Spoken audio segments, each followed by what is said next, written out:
Assalamualaikum warahmatullahi wabarakatuh. Perkenalkan, saya Ikan Farida. Di sini saya akan membuat video dari video yang terbuat program kebudayaan. Di mana saya akan menjawab tiga pertanyaan. Yang pertama, pertanyaannya adalah sebagai berikut. Apa yang sahabat pahami tentang dasar hukum dalam menerapkan metode Bimba? Yang saya pahami tentang dasar hukum dalam menerapkan metode Bimba yaitu di sini dasar hukum merupakan ketentuan yang secara jelas dapat dimengerti maksud dan tujuannya agar apa?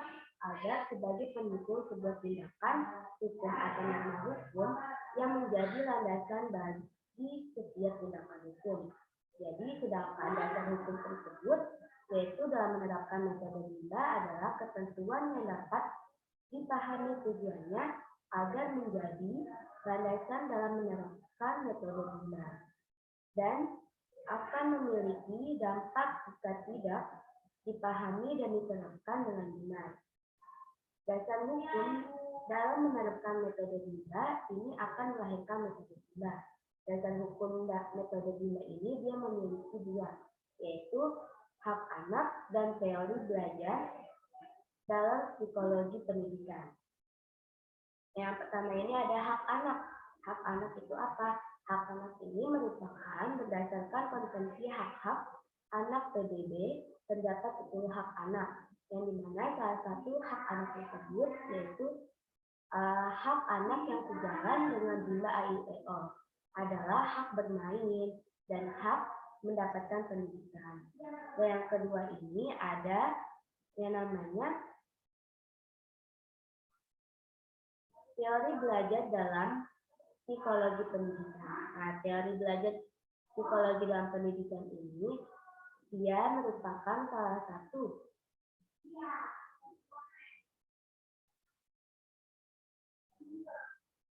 dia merupakan salah satu teori belajar dalam pendidikan yaitu yang diadopsi dari teori behavioristik yang digagas oleh Edward Leonard Wing pada tahun 1930.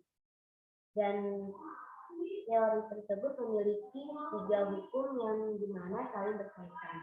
Di antaranya yaitu ada hukum sebab akibat, yang dimana hukum sebab akibat ini adalah ketika kita melakukan suatu kegiatan yang menyenangkan, maka akibatnya akan hilang. Dan yang kedua yaitu ada yang namanya hukum sebab akibat. Yang kedua itu adalah hukum latihan. Hukum latihan ini adalah ketika suatu kegiatan yang terus diulang, maka akan berdampak manfaat. Sebab sebuah hukum yang menjalankan hubungan atau koneksi antara stimulus atau respon atau rangkaian dan respon atau reaksi akan menjadi kuat bila sering digunakan. Yang terakhir yaitu ada yang namanya hukum kesiapan. Hukum kesiapan ini kita harus siap, yaitu ketika seorang ingin semakin mampu, maka semakin siap dan tampil. Jadi jika kita ingin melakukan sesuatu, maka kita harus siap terlebih dahulu dan kita harus mampu apakah kita bisa melakukan kegiatan tersebut atau tidak. Dan yang kedua, pertanyaannya, apa yang dimaksud bermain sambil belajar? Yang dimaksud dengan bermain sambil belajar adalah kegiatan yang dilakukan sepenuhnya bermain. Bermain apa? Seperti bermain di Bimba AIEO, yaitu melakukan bermain yang konstruktif atau bertahap dan edukatif, yaitu ada di kultur. Yang dimana bermain di Bimba AIEO ini dia menggunakan lagu Bimba, bahasa Bimba, dan juga dia memiliki modul Bimba AIEO. Dan yang ketiga pertanyaannya adalah itu jelaskan mengenai metode Bimba. Nah, metode Bimba ini dia memiliki 3. Yang pertama ada yang namanya panlearning. Panlearning itu adalah menyenangkan, yang dimana kita sebagai motivator harus mengajarkan anak tersebut dengan cara yang menyenangkan. Nah, yang kedua ada small step system. Nah, small step system ini dia yaitu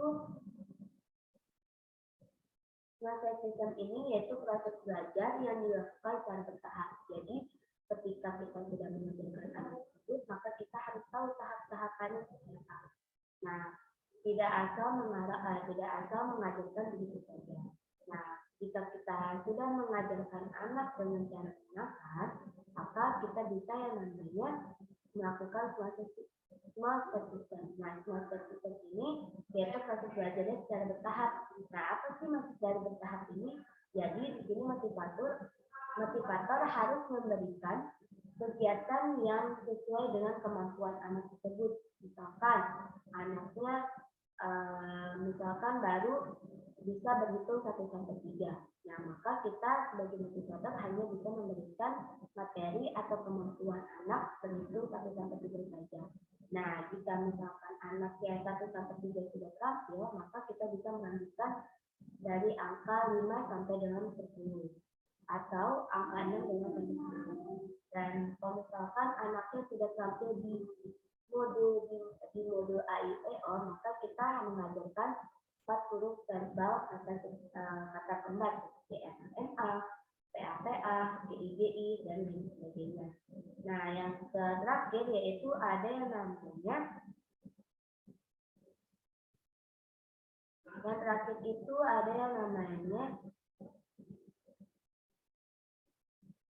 individual system. Nah, maksud individual system itu apa? Individual system ini merupakan suatu proses belajar yang berpusat pada anak sebagai subjek belajar. Jadi kita individual system ini merupakan suatu yang dimana pusatnya itu pada anak. Nah, misalkan kita ingin mengajarkan AIEO, nah kita harus tahu nih pusat anak tersebut di mana. Nah, pusat anak tersebut itu udah sampai mana kemampuannya. Nah, kita juga kalau misalkan anak sudah mampu berhitung 1 sampai dengan 5, maka kita akan melanjutkan berhitung 6 sampai 10. Nah, jika sudah terampil di AIEO, maka kita bisa mengajarkan anak tersebut yaitu dengan cara memberikan modul 4 huruf verbal kata pentas seperti MMA, PAPA, dan lain sebagainya. Nah, di sini juga kita sebagai motivator itu harus bisa mendekatkan anaknya terlebih dahulu. Nah, jika misalkan anaknya sudah antusias, sudah semangat, sudah menyenangkan, sudah mau belajar, maka kita bisa melakukan pembelajaran atau kegiatan pembelajaran tersebut. Nah, yang keempat yaitu pertanyaannya, bagaimana hubungan learning dengan bahagia? Nah, hubungan learning dengan bahagia, jadi kita harus tahu dulu. Misalkan kita ingin melakukan sesuatu, misalkan kita ingin memberikan sebuah materi kepada anak. Misalkan anaknya lagi sedih atau lagi kurang bahagia atau kurang semangat. Nah, kita bisa menanyakan kepada anak tersebut, misalkan menanyakan kabar, menanyakan kesukaan anak apa, kita mengajak atau berdialog terlebih dahulu kepada anak. Learning dengan bahagia itu misalkan kita ingin mendapatkan sesuatu dari orang tua kita, misalkan kita sudah mendapatkan nilai yang bagus atau nilai yang baik.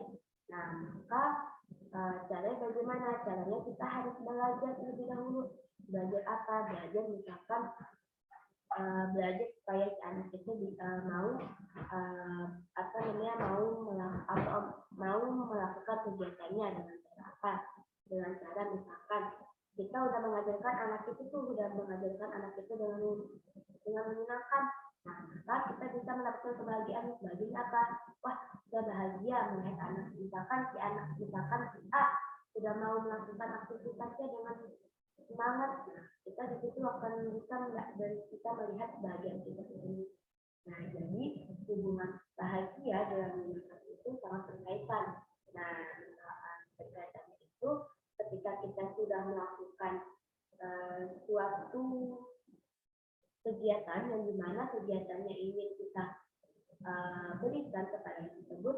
Nah, misalkan anak itu udah senang, udah bahagia, udah happy, udah semangat, udah